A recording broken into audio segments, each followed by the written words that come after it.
The episode starts in an office where a bunch of programmers learn that they need to redo an entire program as well as submit it quickly. None of them are willing to do it except one, Kurata, who takes up the job to do it for everyone. Kurata is an excellent programmer as well as crazy for robot models. He was very fascinated by them. On the night he was coming back from work, he died in an accident. Next thing he knows, he is reborn as the prince of the kingdom of Fremavilla, and he also finds that the robots were called Silhouette Knights, which they used to keep out demons from their kingdom. Seeing the robots, he decides he wants to be a knight runner when he grows up. He was reborn as Iresti, and Iresti starts learning magic as well as tricks. He is eager to learn. He wants to learn as well as train, which is slow and repetitive, which most kids try to avoid but was no problem for him. One day he was out for his early magic practice when he saved Archide and found Archide and Adeltrud, his future lifelong friends. They asked him to teach them magic, and Iresti agreed. Iresti's hometown, Layala, existed for a single purpose, to train knight runners who piloted Silohout knights. As he wanted to always become a knight runner, he went to an academy of knight runners in the first class. When he realizes that he wants to study in middle school, he asks his master if he could.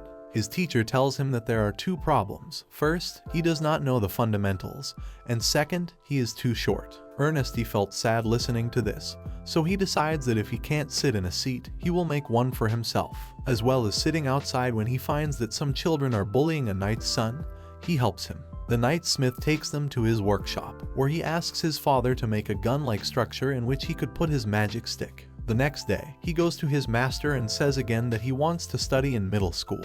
He agrees to let him go if he can show him he knows the basics. Iresti shows him his magic prowess. After 3 years, Ernesti and his friend go on a field trip to learn how to control a Silohout Knight along with high school students. In the evening, Ernesti meets his sister Steph, who was their senior, as well as the sibling of Adeltred Edward, his senior. He lets him get inside his robot, and Ernesti is very happy to be able to go in. In the night, the demons attack their camp, and all the middle schoolers start rushing out of the place. But as soon as they were about to leave, Iresti realized that his sister Steph was left behind, and he and his friends rushed back to save her along with the seniors. They defeated the demon beasts, but seeing so many of them, he became suspicious and felt like something was not right. Ernesti says to Sister Stephanie that he feels something is not right. It looks like these demons were running away from something bigger. Ernesti was right. After a few minutes, they see a division-class demon in the forest moving towards the kingdom. On the other hand, the news has already reached the capital, and a team is already out to stop the demon in the forest. Students start rushing into the carriages. When everyone is about to leave, Iresti sees that someone in his robot is fleeing away. Ernesti decides to stay back as well as go towards the robot inside the senior, who is actually very terrified. Ernesti reaches for the robot and takes it from the senior. As he gets inside the robot, he isn't able to reach the control properly, so he takes out the control, modifies it, and gets back on the battlefield. He fights alongside the group of Silohout Knights, who all attack the crystal that was up on the demon's back as it was his energy resource. Due to Iresti's modifications, the robot could move and jump faster than the rest and was more agile than the other Silhouette Knights. Iresti defeats the demon. When everyone gathered, they thought the senior inside must have been using the robot as well as killing the demon. But no one knew Iresti was inside, and everyone was surprised to know a 12-year-old defeated a demon. There was a huge buzz in the academy. His friends asked him what he would have done if he hadn't been able to get inside the robot. He replied that he would have run with them. It was a gamble for him, and he was aware of that. He also said that now that he knows that he needs a match with him all the time, his friends asked if he was still going to make a robot of his own. Ernesti replies with affirmation. The news of his defeat also reaches the kingdom, and the king feels its vulnerability as a threat to him and decides to meet him. Iresti was presented in the palace, and the king congratulated him on killing the demon beast. He also granted him a wish for anything he wanted to have. Ernesti thinks for some time. First, he thinks that he should ask for a Silhouette Knight of his own, but then he realizes that he should ask for something that he might never get. It's a once-in-a-lifetime chance for him, as well as knowledge on how to make an ether reactor. Everyone in the palace was shocked to hear this. It was their best-kept secret till now. The king tells him that he will grant his wish, but for that, he needs to prove that he will make good use of it. Iresti asks the king what he can do to prove it. The king further says that he should create the body of the Silhouette Knight, present him, and, if he likes, give him the knowledge. Ernesti goes back to the knightsmith's workshop, were silhouette knights that have been damaged in the latest attack were there to be repaired. The crystal tissue in most of the knights was just replaced a month ago. Seeing them, Arensty suggests an idea to bond the crystals, weave them into each other, and then lay them in dome. This would improve integrity as well as energy output. Naming it as well as type crystal tissue proved a good idea, so Knightsmith started applying it to all new units. Ernesty suggests one more modification, to put 2 more arms on the back of the robot, making it easier to use magical powers as well as more convenient to use. In the evening, as he was going back, his Adeltid and Archide approached him and asked him to teach them how to operate a simple knight. He immediately agreed and said he had a plan. In the morning, he goes to the principal with a plan. The plan was to make smaller silhouette knights for training, which were much easier to make as well as smaller in size, making them easier to train. As a major repair of knights was already going on, Ernesty involved knightsmiths from middle school as well as the whole academy in this operation. Edgar has some difficulty with the smaller robots but likes them. Slowly, the SDR as well as the type crystal as well as the back arm modification are done on Helvi's silhouette knight. After balance is complete and the silhouette knight can run, Helvi goes against Edgar in a mock fight to check the silhouette knight. They lock in a fierce battle where Helvi aggressively fights with his new and improved silhouette knight. He pins Edgar down and is about to deliver the final blow at the very moment her mana runs out and her robot stops. They realize they need to tune it, but everyone is happy as they finally step into the new world of silhouette knights. As they were celebrating in the evening, one of the knightsmiths quietly slipped out of the party and went to a room where a few people were waiting for him to give details about the new modifications. With Orestes' immense popularity, he also made some enemies. The silhouette was called Telestale, and although it became successful, it still had a major flaw. Due to increased output, mana in the silhouette rapidly drained, so it wasn't good to be used in real combat. To tackle this, everyone started thinking of solutions. Reprogramming the reactor was almost impossible, so they decided to carry more mana. Now they started thinking about ways to carry more mana, so they thought of making storage structures on the body so that they could store more mana. Everyone started working on it. On the other hand, Ernesty started doing some mods on Adeltrid's small silhouette. The next morning, he presented him with the silhouette. He also adds a grappling hook to his silhouette. In Adeltrid's silhouette, he adds an automatic crossbow, which was made with STR as well as type crystals. It works perfectly. Meanwhile, by increasing the fuel capacity, they were facing more problems. The new adjustment made the knight fat as well as heavy, and due to the added weight, it was very imbalanced, and they needed to do something about it. Ernesty, even in his classes, was working on new designs. The principal came to see the progress and was expecting nothing more than minor upgrades, but he was surprised to see a whole new version of these silent knights. He asks if he intends to show this to the Majesty. He replies that he still needs to make some improvements. The principal says that he ought to send a report out. The knightsmiths say that they shouldn't send the report now to the Majesty, they should just send it to the Silhouette Knights Research Lab. They couldn't imagine how the lab would react if they got to know all these modifications were made by a student. Archide as well as Adeltred, who was seeing from afar, they decided to tell their father, as they didn't want the lab to take credit for the modifications done by him. The other knights under Marquis Dixgard came with an order in their hearts, and everyone who was involved in modification was called in the middle of the night. The Marquis had an interest in new silent knights, as well as asking all units as well as people in Fort Cassates to leave as soon as possible. Everyone, along with Eresti, leaves for Fort Cassadius. The group of people who were getting information decided to put hurdles in their way.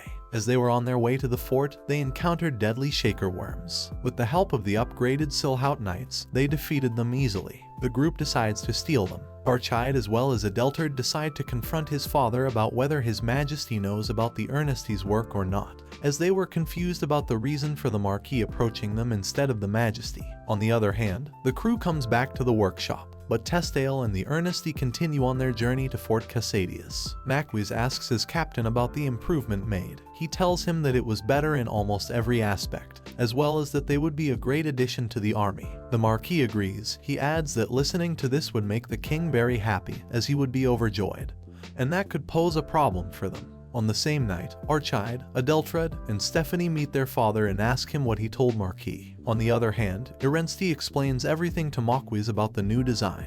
Marquis was pretty impressed by it, so he gave him the go-ahead to make it better, and now all the units were being delivered to Fort Casadius. The next day, a distress call was received from Durai village. Some dual-class beasts entered the village. The new units were sent to fight them, but the group that wanted to steal the units was waiting for them on the way, and no one knew it was the start of a world-shaking event. Back in the workshop, they started rebuilding the Guar for Dietrich, upgrading it like Telestale. It had the same power and firing as Telestale but was more difficult to maneuver than before. Either way, the weaponsmiths with Archide, Adelterd, and Edgar strayed on their way to Fort Casadius. On the other hand, knights defeat the beasts and start repairing the village. One knight was on his way back to the fort when the group of goons caught and killed him from behind, not giving him any chance to fight back. They got into the silhouette and went back to the fort. As they entered the cart behind them, they started firing on everyone as well as getting into the palace. They were after the treasure as well as the new units, and they destroyed the extra units. Irensti sees loud explosions happening. Everyone got to know that the new units were being stolen. The captain himself went out with his knight to stop them from being taken away.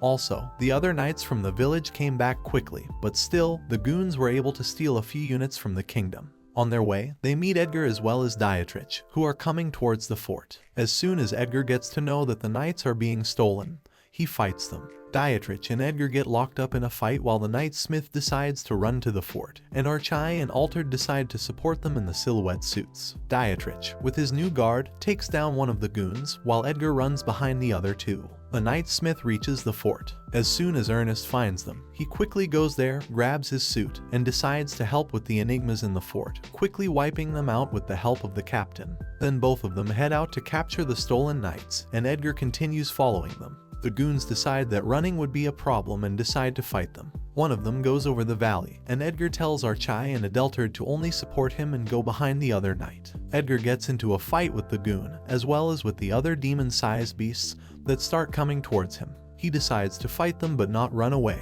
Just in time, the captain and Iresti also reach them, and they all fight them. The next day, everyone who was responsible for making it was called in front of the king. The king was very impressed by Iresti and gave him authority to make new models of silhouette knights. He named the organization the Order of the Silver Phoenix. On the other hand, Edgar promised Delvi that he would bring her Telestale back to her. Ernesty, with his friends, comes back to Layla as well as Telestale, which was being analyzed by the Silhouette Research Unit. Over there, they were analyzing the new things that were brought in as well as thinking about upgrading their ways. Back in the kingdom, the king was worried about the latest fight with the goons. Upon analysis, they thought that the goons were from Western countries. The king decided to do something about it. Back in the academy, he made silhouettes for Knight Smiths, which would make their work very easy. He created them based on a miniature Mauritius engine, which he obtained from the government. The same day, the captain, Marquis de Dixgard, sent them Caldatos with the newer models. They started creating new and improved silhouette knights. The main objective was to make it faster and add more weapons. After a year, the academy was directly governed by the Order of the Silver Phoenix. Ernesty takes one of the newer units on a trial run to check for speed improvements. It didn't go as planned. It was so fast that he couldn't control it and also met with an accident. He was alive and realized the problems in the newer version were too much output, but the new unit got destroyed. The main Knightsmith was very angry and went on Ernesty. They decided to bring in another Caladetto, which was two pilot driven. Eresti gave Archide and Adeltred a chance to pilot it. Due to the two pilots, it had two electric reactors. Eresti also developed a dagger-like key so that incidents like Fort Castius never happened again. After a few months of intense work and preparation, they were ready for a mock fight. By this time, the research lab had also made their new version of Silhouette Knight and was also up for the mock battle. The Silhouette Knight Research Lab presents its new version of Knights, which is pretty impressive as well as a good upgrade. The chief gives the king a briefing about the improvements made. After this, the king calls in the Order of the Silver Phoenix. As well as Ernesty, his team arrives in style. Ernesty has broken the tradition of the style as well as the use of knights. He used the two pilot knights as a transporting horse, and they presented their new knights, which were different in themselves. They called them their newer models, Tzendog. Both sides prepare to fight. The lab knight was taking on 4 of Tzendog.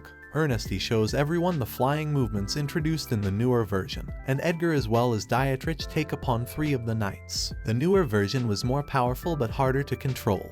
The research lab nights were stable as well as smooth, and T's and all were like rough diamonds. The king was also curious about who would be victorious. Archie as well as Adeltred take on 2 of the knights, defeating them, as well as Ernesty helping Edgar Dietrich, which resulted in them taking out 3 of them when the king decided to stop them. The king saw the potential of the T's and all. As well as being impressed by it, the prince was also seen from afar, as well as being impressed by Ernesty. After some time, the chief from the research lab comes up to him and asks about the advancements and how he made them. Ernesty happily tells him everything. The king was happy to see his plan work. Erensty's designs were revolutionary but unpolished as well as unrefined, which is where the research lab would help, as he knew that. After 2 months, the lab starts mass-producing new knights, as well as Erensty and his friends, who graduated from the academy and shifted to the newly constructed Fort Oropsius. The king steps down from his throne, letting his son become the new king. He calls Eresti to the capital, and Eresti over there meets Prince Imrais too.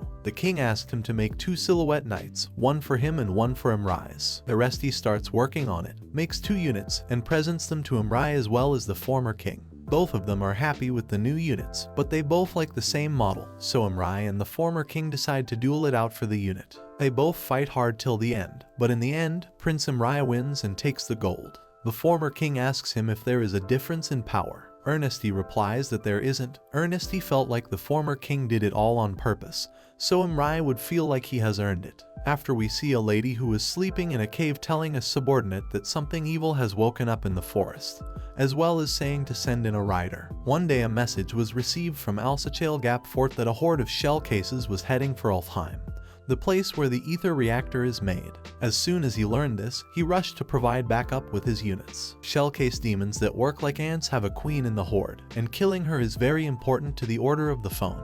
Ix starts clearing out the horde as soon as they arrive, and with the use of their weapon, they were unstoppable. The Resti Archide and Adeltard set out to find the queen. They found the queen in the middle of the forest, and it was a Devivison class beast. Their attacks on his legs were in vain. The Resti decides to attack his stomach, which contained larvae, to make new shell cases, as well as the queen, who starts attacking them. Ernesty Archide decides to split up as well as kill her. Erensty fights with her and takes her down easily. When Ernesty comes back, he meets the former king, and he tells him that he can now tell him the ether reactor's construction method. Ernesty asks for it. The former king tells him that he won't tell him, rather he needs to go with the ambassador to the village of Ulfheim. The ambassador takes him to Ulfheim. The Ulfheim was a very private place, and no one was allowed to go in. The elves live up to 500 years as well as spend 100 to 200 years thinking. First, they go and seek blessings from a lady who controls Ulfheim. After getting permission, Erensty, along with the ambassador, meets the elves, and they tell him everything about the ether reactor. He needs 2 main things. Erensty stays back in Ulfheim with the ambassador, and masters the construction while other members keep the Order of the Silver Phoenix running. In 3 months, he learns everything and comes back as a way better person than before. He then starts working on his silhouette knight. Everyone gets excited, as well as the knight smith, who starts working on the body, and Eresti, who starts working on the ether reactor. After some time, he finally completes the reactor, which is then fixed in the body of the knight. Finally, Erensti's silhouette knight was complete, as was his dream. Erensti gets inside and turns his robot. On this day, Carlos Blit, son of Bartomelo, king of Zalaeudek, declares war on his neighboring western countries. It was called the Western Storm. The Fremavilla prepared for it, but Bartomelo's army was fierce and took on one kingdom after another. The kingdom of Kushpercha was also destroyed, and Eleonora, the heir of Kushpercha, escaped the kingdom. By dawn, the kingdoms of Kushpercha as well as Delvinkull had fallen, and Eleonora had been captured. The Order of the Silver Phoenix takes back Kushpercha as well as Ernsti, who poses as a traitor, but then the Silout Knights come out and start wiping out the enemy. Ernest also jumps into the battle with his knight, and the fight is over in minutes. They also take back the kingdom of Kushpercha. Soon, the army of Zalaeudek knew about them and feared them. Eleonora, the princess, was presented in front of Bartomelo's son, who told her that he would marry her. Eleonora refused, but he forced her, adding that if she did not like it, he would kill her as well as make Isabella his wife. The matter of Kushpercha reached Bartomelo's son as well as his army, which set out to look out for Erensti as well as his group. Ernest and his group were on their way to save Eleonora when Gustav Marinodes found them and decided to capture them. Ernesty also spotted their ships flying above their heads, and they knew that a fight would happen when Gustav, with other knights, came down and fought Dietrich. Gustavo was a swordsman, as was Dietrich. They both get into a battle, but Dietrich has the upper hand as well. But then someone fired smoke bombs, and Gustavo fled from the field. He was saved by the woman who stole the knights. Edgar also realizes that if they want to fight with airships, they need some improvements as well as attachments. Gustavo was angry when he came up and told her that next time he would win and he wouldn't need his help. The Order of the Silver Phoenix continued on their journey. The Order of the Silver Phoenix reached Fontanea, the merchant city of Kushpercha, but after the battle, life disappeared as well as becoming dull. The palace where the royal family was, they got into their silhouette suits and flew to Laspade Castle. The castle had 4 towers. They split and went up to save the royal family. Orestes saves the queen of Kushpercha, Emrija saves Isidola, and Archide saves Eleonora. Eleonora was hesitant at first, but after Archide gave her his word that he wouldn't let anything happen to her, she agreed, and Archide rescued her and brought her to the forest, where everyone was quickly notified of Alina's disappearance, as well as deploying levitating ships to search for their next day. They find the Order of the Phoenix and deploy their knights. Erensty was waiting for this moment. He wasn't able to see the levitating ships. The last time the knights were being deployed, he flew out in his knight, defeated them, and jumped up on the ship. The commander's army was at a great disadvantage, and they fled from the scene. The creator of the levitating ship was also there and was pissed off to see someone else doing better than him. Later, these 2 geniuses were the core of the Great Western Storm. They became a huge blowout in Bartomelo's son's palace. Ernesty, on the other hand, comes up with a proposal. He thinks that they can learn from the Kushpercha's knights, but in terms of firepower, they are weak. He also offers them a solution. They would upgrade their knights, but the knights that they lay down from the enemy army should have full rights over them. The queen agrees to the deal. Ernesty upgraded their knights, and when Zalodek's army came to capture Nushine, they couldn't capture them. Ernesty also prepares anti-aircraft weapons for everyone and asks knightsmiths to fix them in every unit. The queen and Prince Imrai were talking about the future of Kushperchan. According to the royal blood, Eleonora was going to be inherited. But because of the death of her father, she was very depressed, and it was Imrai's duty to cheer her up. Imrai asked everyone for ideas to cheer her up. As everyone was talking, one thought led to another, and Archide was given the responsibility to cheer her up. Archide took Eleonora outside and showed her the knights, the workshop, the market, and everything else. She felt quite at home with him. Zalodek's army was still in search of Eleonora Bartomelo's sons, who asked the goon to look her up. She replied that they were powerful as well as difficult. He offered her a peg in Kushperchan if she found her. She set out to kill Eleonora as well as steal the knights, but everyone was alert, and they didn't let them steal the knights. The lady was outside the fort, and when Edward found her, it was his time for revenge. Edgar knows that it was the same person who left him heavily injured, and he decides to fight her. The lady was quick, but Edgar was more skilled than before. In a rage for revenge, he aggressively fought her. Eventually, her knight defeats her and kills her, and Eleonora finally takes her place as queen. After knowing about the defeat, Bartomelo's son decides to kill Eleonora himself as well as lay down the Order of the Silver Phoenix. Zalodek's army starts moving towards Nishirin, as well as wiping out kingdoms in between. Global Erensty's counterpart was also traveling with them and was keen to see Ikugaru again. Erensty was also waiting for this moment. He was working in the foreground when he deployed his anti-aircraft weapons and started taking down ships after ships. Global was surprised to see that the army was taking a hit. The commander tells the pilots to release the knights, but they were at a very high altitude. Still, they deployed the knights as well as the liars in the forest before Nishine Edgar was waiting for them, as well as opening fire on them. Edgar took care of the drop knights, and the anti-aircraft weapons were also working well. Ernesty and his knight takes flight as well as starts attacking the ship left. Globas was seeing everything. The ground troops were taken care of by Imrai, Dietrich Archide, as well as Adeltard. Vlogas realized that Orestes was flying through explosions. Orestes catches them and starts attacking the ship, and Bartomelo's prince decides to fight him. He gets on top of the ship and tries to fight him, but is easily defeated. He offers Ernesty to work with him, but in the end, Ernesty is pissed and attacks his ship, trying to kill Ernesty with him. Imrais and everyone else return to the palace after defeating Zalodek's army. Gajas tells her sister about the loss of Cristobal and promises her that he will do something to avenge his death. Zalodek's army fell back, and Keshpercha started taking back the land that belonged to them. They took Fontaine with almost no casualties. Eleonora, on the other hand, finally decides to become queen and takes up the throne. Oreste was in the field looking through enemies and knights, as well as finding new things. He also understood how levitating ships were made as well as how they flew. Archai was in the kingdom, as he swore to be the knight of Eleonora. With the help of the Order of the Silver Phoenix, Keshpercha increased their army by rebuilding enemy knights. Zalodek's movement stalled, and Keshpercha began to push back, taking back forts after forts and claiming victory. Ernesti was surprised to see that Gages made some improvements in his design as well as created Viver. Ernesti fights him, trying to understand it as well. Viver attacks from the air. Gustavo, with his armies, takes the land. Dietrich defends the land, as well as two of the epic swordsmen getting into a fight. Gustavo starts aggressively attacking Dietrich on the other side. Ernesti faces Viver, and as he realizes that he was good enclosed as well as maneuvers, as well as having a defense system, that's why no one's Ernesti attacks were reaching Viver. Somehow, Ernest gets up on the roof. Viver shakes him, and the calm as well as starting to twist the ship, making it difficult for Oreste to keep up. He continues to fight a long battle with Gustavo so that he could drain his mana, and then attacks him with all his strength, eventually pinning him down. Even after a large mana pool, Ernesti was losing a lot of communication. As well, Ernest decides to use special cells, and as Ernest goes through them, his Medius engine stops working as the smoke screen is filled with particles that block the thrusters of the engine and made it useless. As well as Ernesti falling down the calm as well as feeling it was the right time to destroy him, he fires giant fireballs. Ernesti fends off the attack by attacking the fire, but it was taking a huge toll on his knight, so he then calls off the attack. So Viver turns back as well as leaves the scene. It was the Order of Silver Phoenix's first defeat. They were heavily injured, and something also needed to be sent home to be repaired.